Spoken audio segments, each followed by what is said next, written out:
So let me. All right. So I don't know if you guys saw this thing. It was a letter from Puffy Combs. It was talking about like pay is fair. Like the thing is, he was speaking about like major companies don't spend dollars, especially advertising dollars, with black-owned media. Like, and I saw Roland Martin a few weeks ago. He was on a show. He talked about how much BT was getting compared to for a commercial break for a 30-second commercial was getting like $1,500, with the other companies were getting $15,000. So, your thoughts on this? Anybody?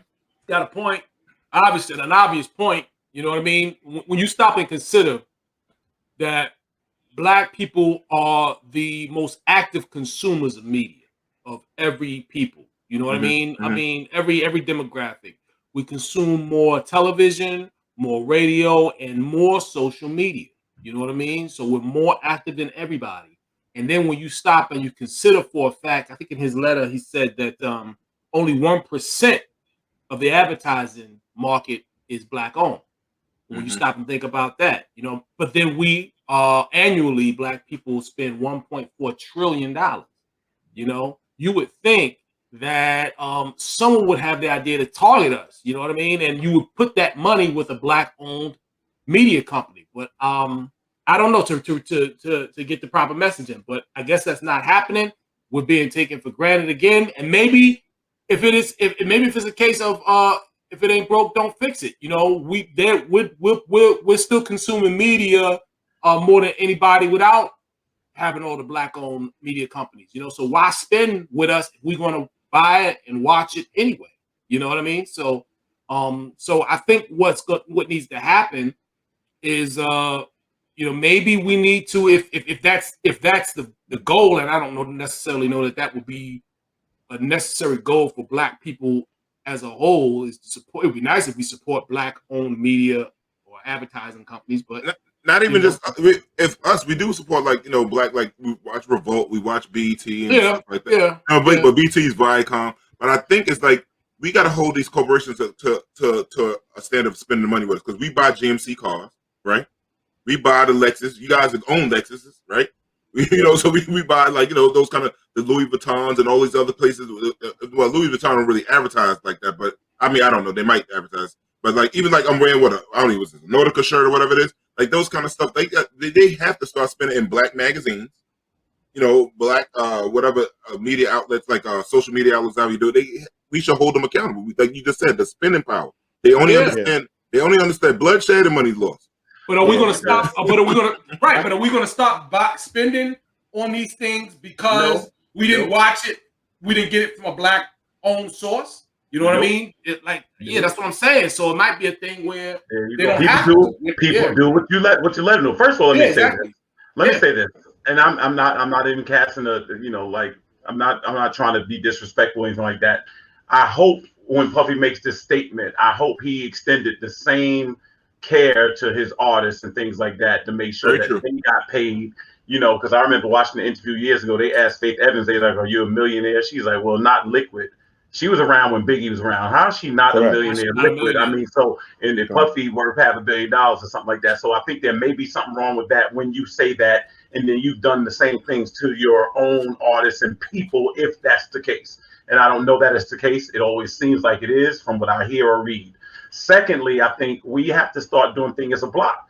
You've got to do it as a block. That's it. These corporations do not care about people. We understand that. So as a result, if you can, you know, do this on the bloodshed of slaves and things like that, they don't care. This is a greedy society, capitalistic society. So people are going to do what you allow them to do until you start holding their feet to the fire. Unfortunately, we won't. And I think part of that reason is because we value things more than we value each other. In our community, from what I see, we hate to see somebody else doing as well as us. There's this thing about trying to look better than the next person. If everybody can say, you know what, I'm not going to buy this, I'm not going to support it, until you all acquiesce, they will have to do it. And we just don't do that. Wow. Yeah. Well, I'm going to piggyback off both of you guys. But the thing is, I see you, Damien. Yeah.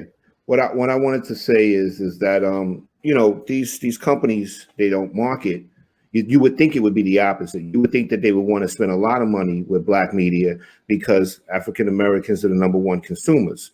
But the thing is, there's so much, they already have us locked in as a consumer. So the thing is, they say, hey, I'll pay another network $15,000, but I'm only going to play a black network $1,500. You know what I'm saying? Because they already know that they have has us locked in as consumers already.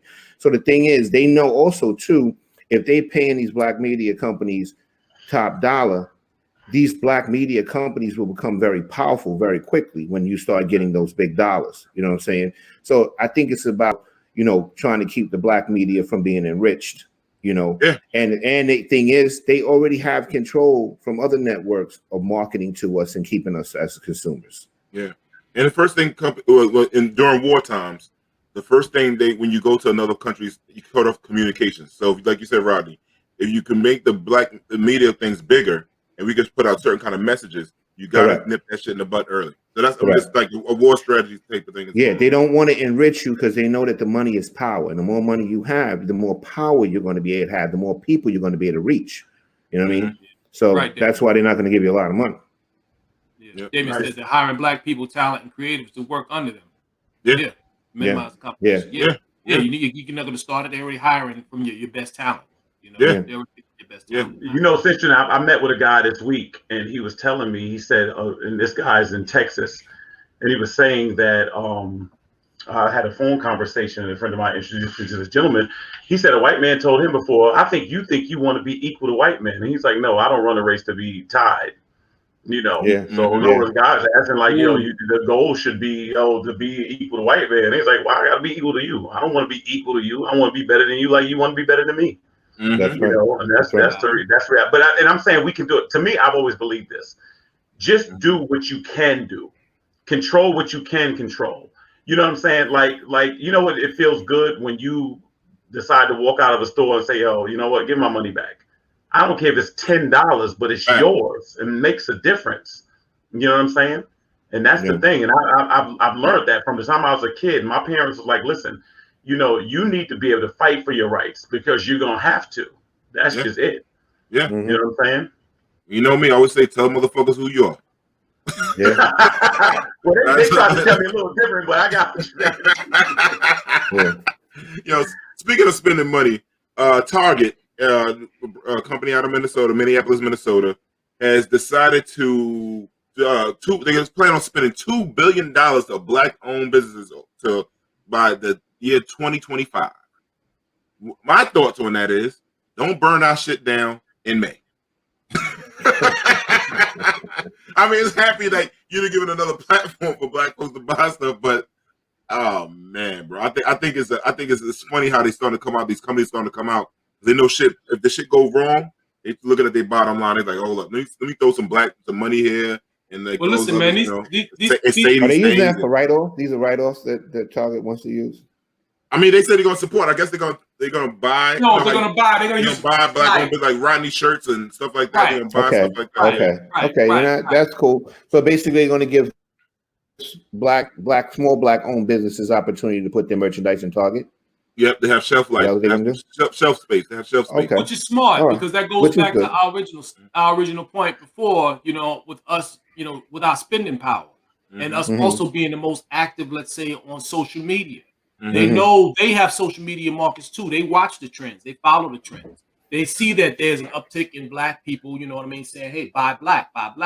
You know what I mean? So you can ride that wave of a person and also an uptick of entrepreneurship. So if you know that I'm an entrepreneur, I can finally get my products in Target. I'm going to tell my people they look good. It goes out on social media. It looks good. You can't buy better advertising. Let me say how they're going to market it. I wonder if they're going to put all right, I don't know if people know, when you go to supermarkets, always the milk and stuff is in the back, right? So you got to go through all the other shit. So if they put all the black stuff in the back, that means, let me go pick up this white product over here. They used to do that. Yeah, you know what I'm saying? If you remember in Pathmark, they used to have black magazines in the back of the store. Yeah. The white magazines was where you checked out at. And that was the reality. This is what it reminds me of. This is what I realize what it looks like to me in the black community. This is how it is.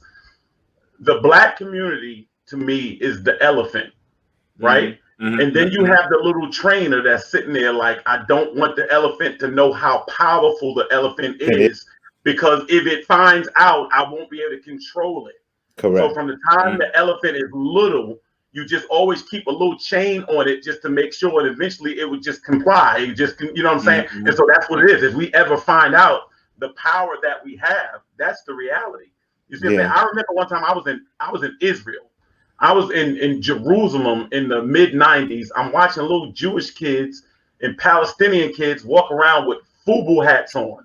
I remember when FUBU, Damon John or whatever his name is from FUBU, I remember when he had a table set up on Farmers Boulevard in Liberty before he even had the name FUBU on the hat. Now I'm over on the other side of the world and the kids are buying that stuff and wearing that stuff.